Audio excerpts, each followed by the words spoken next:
They get married, then their business boom, and it just go. I'm telling you from experience. I'm a married person. You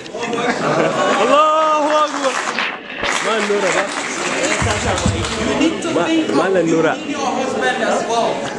You need to try to be someone that you build the home together with him. It's not only on the man, but it's also on your sister. Sorry. Thank you very much, Brother Nuruddin. Please, for time's sake, we should try as much as we can to see that we minimize let's say, the points. My next question goes to Brother Abayomi. I'll come back to you. It says, the Prophet ﷺ said, when a man marries, he or she fulfills half of his deen. Does that mean that if a man marries 2 wives, the deen is complete?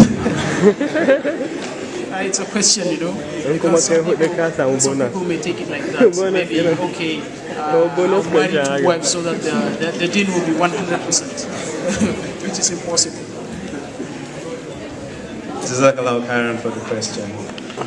Assalamu alaikum again. That's a very interesting question. I'm being tempted to think about marrying 2 actually. I mean, it reduces the work. But to be a little bit more frank, I'm sure we're all familiar with the Quranic verse where most of the brothers, I'm sure they are happy to hear what I'm about to say now, where Allah prescribes that we can marry them in their numbers, 4. Allahu Akbar. But then does anybody know what comes after that? Well, I can see the brother throwing the 4 sign. Yeah, okay, so can anyone remember what comes after that? Please.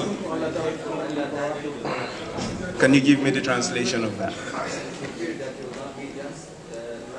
Jazakallahu khairan. May Allah bless you so much for that. Because that is the intrinsic part of that gift that we've been given. Now, I had an issue like this come up like last year between some family members when I was back home. And this hire came to light. And I find out that majority of the brothers here just go, we're allowed 4. So you know, I'm going to take the light-skinned one, the dark-skinned one, the tall one, and then the short one. But then I was like, okay, brother, now you've taken all of them. But do you remember what's the next thing that Allah said? If you can be equal between them all. Now we're not talking about 4, we're talking about just 2. Now, Allah subhanahu wa ta'ala has created us in a very beautiful way. Every single human being has an inclination, a preference. Now, as a brother, I might like tall people. Another brother might like short people. Hence the saying, one man's meat is another man's poison. What I don't like and I discard is actually what some people think of as dessert. So when you pick 2 ladies, by the way, 1 lady is already an army. So when you pick 2, that means you have like battalions. And then you're wondering, how exactly can you do justice between the 2 of them? So that is a very important point we brothers need to think about. If you say you want to take a second wife, then there are some conditions that need to be fulfilled. And you just don't want to take that wife based on your wants and fancies. You just don't think because, okay, well, I'm tired of her now.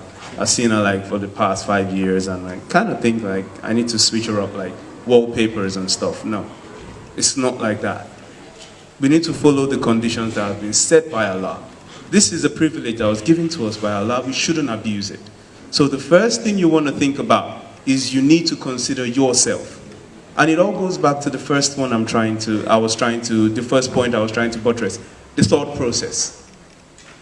If you think about your deen as the center of your life, and then your life revolves around it, then your wants and fancies don't matter. If that kind of situation is going to arise, then it must be a profound situation that has a profound reason. Hence, the reason must be justifiable on the day of judgment in front of Allah subhanahu wa ta'ala. You need to be able to stand in front of him and say, Ya Allah, I tried my best. And He should be able to accept it from you like that. May Allah continue to increase us in knowledge. So I say, before you actually think of marrying them in 2s, 3s, and 4s, you should actually think if you can do justice between all of them first. Jazakallahu khairan. Yeah, you had the kabara from the ladies' side. My next question goes to Dr. Mustafa Tafarki. So, can you please enlighten us on the concept of Zawaj al-Mut'ah? It's a pleasure marriage which is common amongst the Shia. Is it permitted in Islam, or can you give us your own point of view or perspective?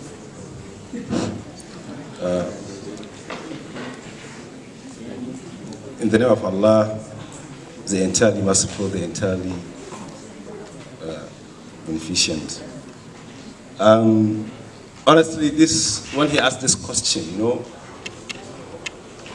that is temporary marriage, is very, very popular according to the doctrine of Shiites.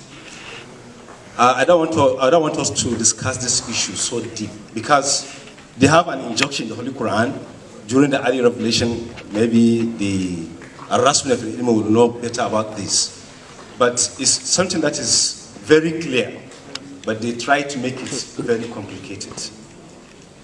Of course, in the history of the religion, something like, I don't want to talk about it much, like I said, but generally speaking, it is not allowed in Islam to have a temporary marriage. Marriage is said to be continuous. It's said to be continual, even after your death. If Allah subhanahu wa ta'ala destined that you are going to be in Jannah, you continue with your wife in Jannah Firdaus. So, I don't know, but I have to be very, very brief, but it's an issue that needs a lot of explanation.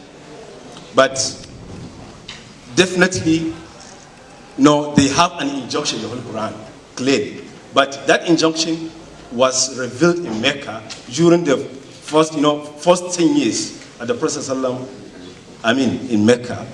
But, our religion becomes complete when Sallallahu was in Medina. So after his demise, everything becomes null and void. That is not included in the religion. So briefly, I can say it's not allowed. And Ijma, all the scholars, Abu Hanifa, Imam Malik, Shafi, all the scholars, name it, they all condemn it. Assalamu alaikum.